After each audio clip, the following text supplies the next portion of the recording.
First metre 312. ಕರ್ತನ ದೃಷ್ಟಿ ಯಾಕೆಂದರೆ ಕರ್ತನು ನೀತಿವಂತರನ್ನು ಯಾರು ಕಟಾಕ್ಷಿಸ್ತಾನೆ? ಹಲ್ಲೆಲೂಯಾ. ನಾನು ಕೇಳಿದೆ 5 ಇದು ಗುರ್ತಿಟ್ಕೊಳ್ರಿ. ದೇವರು ನೀತಿವಂತರನ್ನ ಕಟಾಕ್ಷಿಸ್ತಾನೆ. ಆಮೇಲೆ ಆತನು ಅವರ ವಿಜ್ಞಾಪನೆಗಳಿಗೆ ಕಿವಿ ಕೊಡುತ್ತಾನೆ. ಯಾರ ಪ್ರಾರ್ಥನೆಗೆ ಕಿವಿ ಕೊಡೋ ದೇವರು? ಯಾರ ಪ್ರಾರ್ಥನೆ ಕಿವಿ ಕೊಡ್ತಾರೆ? ನೀತಿವಂತರ ಪ್ರಾರ್ಥನೆ. ಅಂತ ಆ ಟ್ರಾನ್ಸ್ಲೇಷನ್ ಕರ್ತನ ದೃಷ್ಟಿ ನೀತಿವಂತರ ಮೇಲಿದೆ. ನೋಡಿ, ಈ ಮಾತುಗೋಸ್ಕರ ನಾನು ಓದಿ ಹೇಳಿದ್ದೆ. ಹಲ್ಲೆಲೂಯಾ. ಆ ಮಾತು ಇರಲಿಲ್ಲ. ಕರ್ತನ ದೃಷ್ಟಿ ಯಾರ ಮೇಲಿದೆ? ಹಂಗಾರೆ ನಿಮ್ಮ ಮೇಲೆ ಯಾರ ದೃಷ್ಟಿ ಇದೆ? ಅರ್ಥ ಆಯ್ತಾ? ಹಲ್ಲೆಲೂಯಾ. ನನ್ನ ಮೇಲೆ, ನಿನ್ನ ಮೇಲೆ ಕರ್ತನ ದೃಷ್ಟಿ ಇದೆ.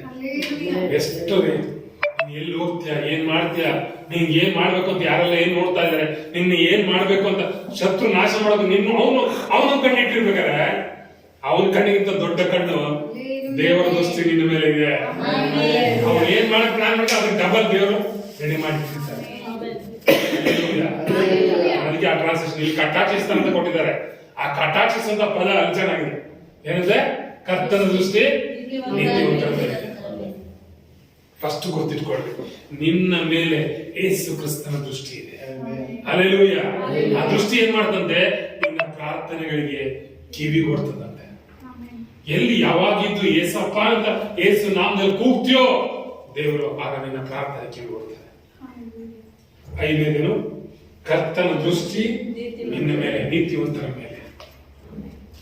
ಹಲ್ಲೆಲೂಯಾ. ನಿನ್ನ ಪ್ರಾರ್ಥನೆಗೆ ಕಿವಿ ಕೊಡ್ತಾರಂತೆ. ಇನ್ನು ಓದ್ಬೋದು. ಕರ್ತನ ದೃಷ್ಟಿ ನಿನ್ನ ಮೇಲಿದೆ, ಆತನು ಅವರ ಪ್ರಾರ್ಥನೆಗಳಿಗೆ ಕಿವಿ ಕೊಡುತ್ತಾನೆ. ಸೇಮ್. ಹಲ್ಲೆಲೂಯಾ. ಚಪ್ಪಂಡಿ ಅಂದ್ರು ಕಲಿಸಿ ಎಲ್ಲ ಸೇರಿ ಹೇಳೋಣ. ದೇವರು ನನ್ನ ಪ್ರಾರ್ಥನೆಗೆ ಕಿವಿ ಕೊಡ್ತಾನೆ. ಯಾಕೆಂದರೆ ಆತನ ದೃಷ್ಟಿ ನನ್ನ ಮೇಲಿದೆ. ಹಲ್ಲೆಲೂಯಾ. ಸಂತೋಷ ಇದೆಯಲ್ವಾ? 5ನೇದೇನು? ಕರ್ತನ ದೃಷ್ಟಿ ನನ್ನ ಮೇಲಿದೆ.